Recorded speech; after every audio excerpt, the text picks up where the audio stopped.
దేశంలోనే హైయెస్ట్ మూవెస్ట్ కదలిక ఉన్నటువంటి ప్రాంతం అది భారతదేశంలో.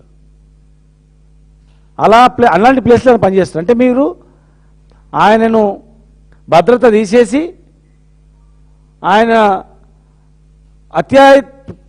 చంపడానికి ఏమైనా ప్రయత్నం చేస్తున్నారా? భద్రత తీసేసి ఆయన చంపాలని ప్రయత్నం చేస్తున్నారా? మేమేం చంపకుండా భద్రత తీసేస్తే ఆయన మా ప్రభుత్వంలో పనిచేసిండు, మేము చెప్పిన మాట విన్నాడు, ఎంతోమందిని అణచివేసిండు, దౌర్జన్యాన్ని అణచివేసిండు, ఇంకా రకరకాల మా విధానాలను అనుసరించిండు. ఆయనకి ఎంతో తిట్టలు ఉంది. ఆయన సెక్యూరిటీ తీసేసి సరిపోతే మనం ఏం చేయాల్సిన అవసరం లేదు, గొంతు నొక్కేయచ్చు, ఆయన కథం ఆయన అవుతాడనా? ఎట్లా అవుతుంది అది? ఎట్లా తీసేస్తారు అతన్ని? ఆర్టికల్ 21 కూడా అదే చెప్తుంది, ఆర్టికల్ 14 అదే చెప్తుంది, ఆర్టికల్ 21లో కూడా అదే చెప్తుంది. రాజ్యాంగబద్ధంగా నాకు సెక్యూరిటీ ఇచ్చారు. ఆయన ఏం అడగలే నాకు సెక్యూరిటీ ఇవ్వండి అని, బుల్లెట్ ప్రూఫ్ కారు అని అడగలేదు ఆయన. సెక్యూరిటీ పెంచాలి ఇంకా, ఎందుకంటే ఆయన ప్రజాసేవలకు వచ్చిండు. ఇప్పుడు ప్రజలతో యాక్సెసిబిలిటీ ఎక్కువ ఉంది, అనునిత్యం ప్రజలు తిరుగుతూ ఉంటాడు. సెక్యూరిటీ పెంచాలి, కానీ పెంచేది తీసేయడం అనేది ఎట్లా అవుతుంది? మేము అడుగుతూ ఉన్నాం. ఇలా చాలామందికి సెక్యూరిటీ ఇచ్చారు కదా, అవంతా బయట పెట్టండి. సెక్యూరిటీ ఎవరెవరికి ఇచ్చారు? సెక్యూరిటీ ఎమ్మెల్యేలు, ఎంపీలు, ఎమ్మెల్సీలు కాకుండా డీజీపీ గారు వివరించాల. ఎందుకంటే న్యాయపరంగా మేము లీగల్గా పోతాం రేపు ఖచ్చితంగా. మీరు అడుగుతాం, ఈ రాష్ట్రంలో ఎవరెవరికి సెక్యూరిటీ ఇచ్చిండ్రు, ఎందుకు సెక్యూరిటీ ఇచ్చిండ్రు? వాళ్ళు ఏమన్నా దేశం గురించి పోయి కొట్లాడిన వాళ్ళ? ఏమన్నా అవార్డులు వచ్చినాయా? టెర్రరిస్టులను ఎదుర్కొన్నారా? ఇంకేమన్నా దేశానికి ఉపయోగపడి రాష్ట్రానికి ఉపయోగపడి యుద్ధం చేసినరా? వాళ్ళకి ఏమైనా థ్రెటన్ ఉందా? ఏమి నివేదికలు ఇచ్చిండ్రు? ఇంటెలిజెన్స్ నివేదిక ఏమి ఇచ్చిండ్రు? ఏమైనా భద్రతా సంస్థలు నివేదిక ఇచ్చిర్రా? ఈ వ్యక్తికి మేము సెక్యూరిటీ ఇచ్చినాం, లేకపోతే ఈయనకు చాలా మెడల్స్ వచ్చినాయి, అవార్డులు వచ్చినాయి, ఈయనకు టెర్రరిస్టులతో కొట్లాయండు, ఈయనకి ఇవ్వాలని చెప్పి ఇచ్చిర్రా? ఎమ్మెల్యేలకు, ఎమ్మెల్సీలకు, ఎంపీలకు ఇస్తారు, మాజీ మంత్రులకు ఇస్తారు, మాజీ ఎమ్మెల్యేలు కూడా కొంతమందికి ఇస్తారు. పనిచేసే క్రమంలో కొందరు మంచి చేస్తాం, కొన్ని చెడు చేస్తాం. చెడు చేసిన వాళ్ళు ఏమైనా కోపం పెట్టుకుంటారేమో, ప్రజా జీవితంలో పోతుంటారని చెప్పి. అది ఒకరి విచ్చ కాదు, అది ఇవ్వాల్సిందే. కుటుంబాన్ని వదిలిపెట్టి రేయింబౌలు కష్టపడినటువంటి వ్యక్తులకు, ప్రజాప్రతినిధులు కావచ్చు, అధికారులు కావచ్చు, అది రాజ్యాంగం కల్పించే హక్కు. అది ఎవరి ఇష్టానుసారంగా రాజకీయ ప్రమేయంతో ఇష్టానుసారంగా ఈయన తీసేయండి, ఈయనకు పెట్టండి, ఈయనకు పెంచండి చేయనికి వీల్లేదు. అది ఎవరు అడుగుతలేరు కదా అని చెప్పి మీరు ఇష్టానుసారంగా చేస్తే కాదది. రేపు చట్టం అడుగుతుంది, రేపు కోర్టులు అడుగుతాయి,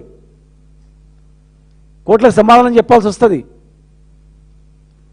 ఆయన పనిచేసింది సగం మొత్తం మీ కాంగ్రెస్ ప్రభుత్వంలో పనిచేసిండు. కేంద్రం నుంచి అనేక మెడల్స్ వచ్చినాయి, కేంద్ర నిఘా సంస్థల నుంచి మెడల్స్ వచ్చినాయి, చెప్పలేని వచ్చినాయి, రాష్ట్రపతి అవార్డు కాదు, ఇంకెన్నో వచ్చినాయి. ఎంతోమంది, వేలాది మంది, లక్షలాది మంది విద్యార్థులకు ఆదర్శంగా ఉండి వాళ్ళని ఎంతోమందిని చదువుకోవడానికి ప్రేరేపించిన వ్యక్తి. ఎంతోమంది దేశ విదేశాలు ఉన్నారు. అలాంటి వ్యక్తిని ఎంకరేజ్ చేయాలి. చిన్న ఇల్లు నుంచి, చిన్న హాస్టల్ నుంచి ఒక్కడు బయలుదేరి కంచెలంచెలుగా కష్టపడుకుంటూ వచ్చిండు కదా, ఈ స్థాయి వరకు వచ్చిండు. ఇంత పెద్ద డీజీపీ అయ్యే స్థాయి వచ్చినా కూడా ఆ ఉద్యోగం కూడా వదిలిపెట్టి ప్రజా జీవితంలోకి వచ్చిండు. అట్లాంటి వ్యక్తిని పార్టీలకు అతీతంగా ప్రభుత్వాలు ఎంకరేజ్ చేసేది పోయి గొంతు నొక్కి ప్రయత్నం చేస్తే చట్టాలు లేవనుకుంటున్నారా? కోర్టులు లేవనుకుంటున్నారా? ఈ దేశంలో హైకోర్టులు లేవా? సుప్రీంకోర్టు లేదా? న్యాయ వ్యవస్థ లేదనుకుంటారా? రాజ్యాంగ విరుద్ధంగా, రాజ్యాంగానికి వ్యతిరేకంగా మీరు ఇష్టానుసారంగా వివరిస్తే ప్రభుత్వాలు కాంగూర్చుంటాం అనుకుంటున్నారా?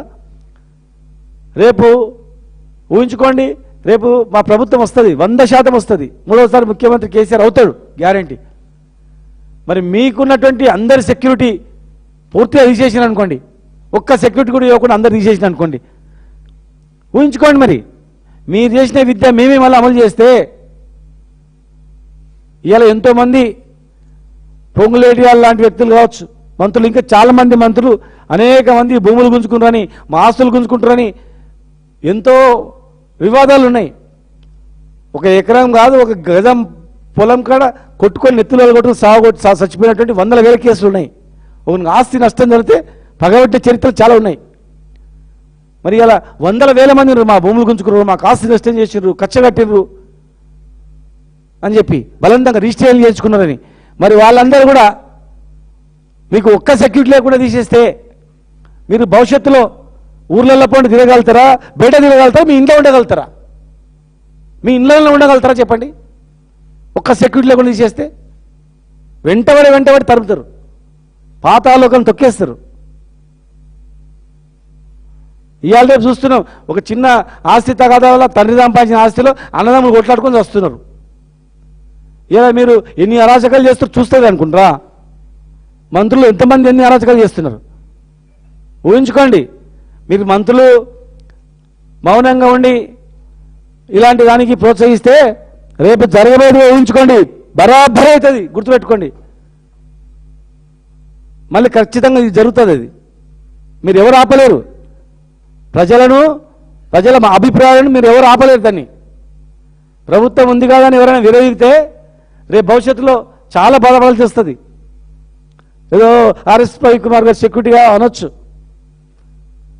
ఆయనకి ఏది జరిగినా, చిన్న దాడి జరిగినా, ఏది జరిగినా ప్రభుత్వాందే బాధ్యత,